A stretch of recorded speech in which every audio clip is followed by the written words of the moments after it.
오늘 우리는 정규직과 비정규직, 차이와 차별의 경계라는 주제로 기업 경영의 중요한 화두를 다루고자 합니다.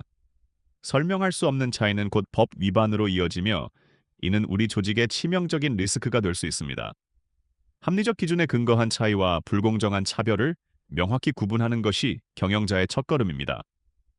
이번 시간을 통해 우리 조직의 현주소를 점검해 보시기 바랍니다.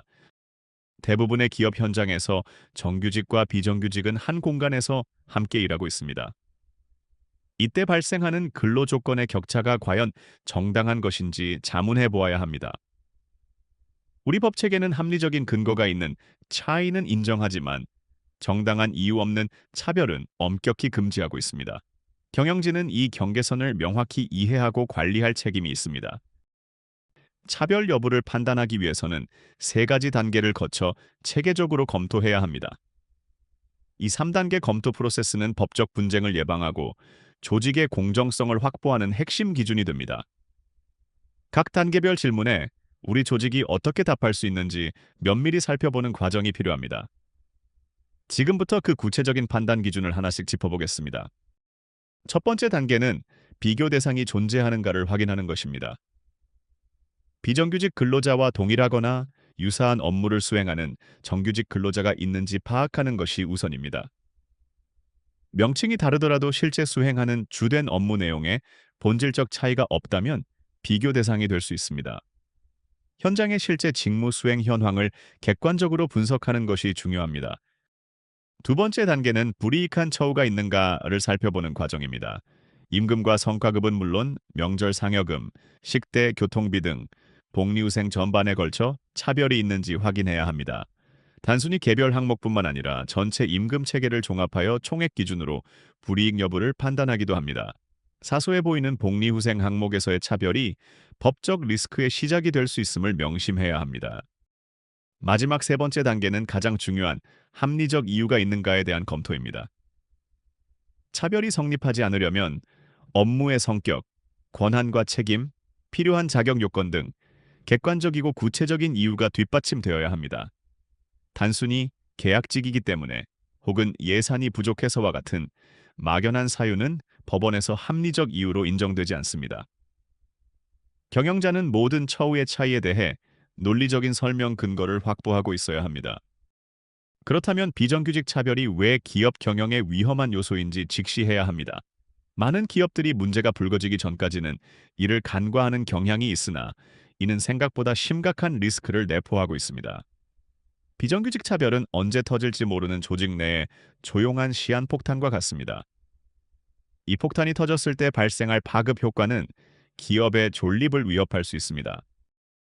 첫 번째 리스크는 한 명의 문제가 조직 전체로 확산된다는 점입니다. 비정규직 차별 이슈는 단 한 명의 문제 제기만으로도 동일한 상황에 처한 모든 직원의 문제로 번지는 특징이 있습니다. 이는 개별 사안을 넘어 집단적 노사 분쟁으로 발전할 가능성이 매우 큽니다. 리스크의 파급력이 기하급수적으로 커질 수 있다는 점을 간과해서는 안 됩니다. 두 번째 리스크는 경제적 손실입니다. 차별은 민사상 불법 행위에 해당하며 일반적인 임금 채권 소멸시효인 3년보다 훨씬 긴 최대 10년의 소멸시효가 적용될 수 있습니다. 만약 차별로 판명될 경우 지난 10년치에 달하는 상당액을 배상해야 하는 막대한 재무적 부담을 안게 됩니다. 이는 기업 경영 계획에 예기치 못한 치명적인 타격이 될 것입니다. 세 번째는 ESG 경영과 기업 평판에 미치는 부정적인 영향입니다. 비정규직 차별은 사회적 가치를 중시하는 ESG 경영의 핵심 요소인 소셜 가치에 정면으로 위배되는 행위입니다.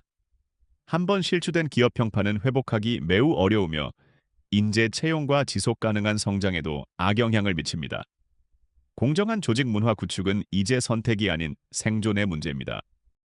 이러한 위협 상황에서 경영자는 어떻게 대응해야 하겠습니까? 대응의 핵심은 결국 두 가지 질문으로 귀결됩니다.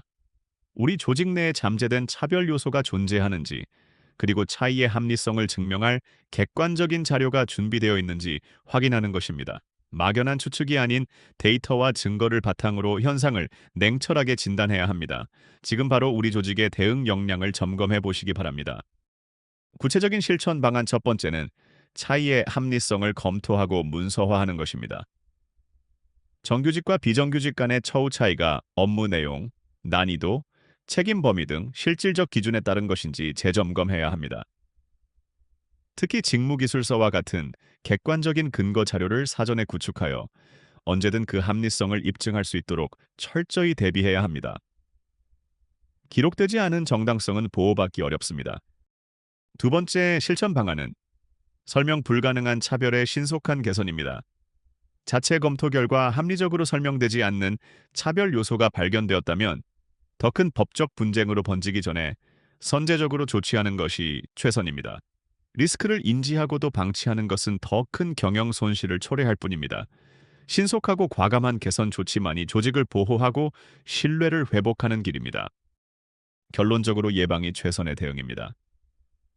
설명할 수 있는 차이는 경영 효율성을 위한 전략적 선택이지만 설명할 수 없는 차별은 명백한 법적 책임의 영역입니다. 객관적인 기준과 명확한 자료를 통해 선제적으로 리스크를 관리하는 것만이 조직의 안정을 유지하는 비결입니다. 공정함에 기반한 경영이 결국 우리 조직의 경쟁력이 될 것임을 잊지 마시기 바랍니다. 오늘 공유드린 인사이트가 여러분의 공정하고 합리적인 경영 판단에 실질적인 도움이 되기를 바랍니다. 도움이 필요하시면 언제든 연락 주시기 바랍니다. 감사합니다.